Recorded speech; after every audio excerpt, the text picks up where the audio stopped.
Hasnat আব্দুল্লাহরে MP বানাইছে কে ভাই? ও তো বেশি বালপাকনামো করতেছে।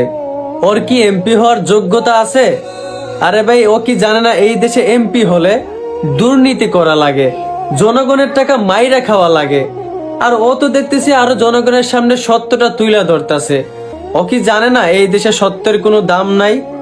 জন্মের পর কোনোদিন শুনি নাই সরকার থেকে রমজান মাসে খেজুর দেওয়া হয়, অথচ সে এমপি হতে না হতেই সে এটা প্রকাশ করে দিল। কেমন এমপি একবার চিন্তা করেন।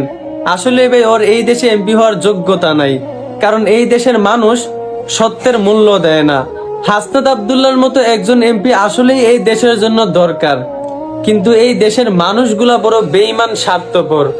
হাসনাত আব্দুল্লাহ ভাইকে বলতে চাই একটু আস্তে। এখন হয়তোবা দেখবেন সবাই আপনার পাশে আছে, কিন্তু যখন আপনার দুঃসময় আসবে তখন দেখবেন এই মানুষগুলাই আপনার সাথে পল্টি নিছে, কারণ বাঙালি হচ্ছে পোল্ট্রি বাস। আশা করি বুঝতে পারছেন। ধন্যবাদ।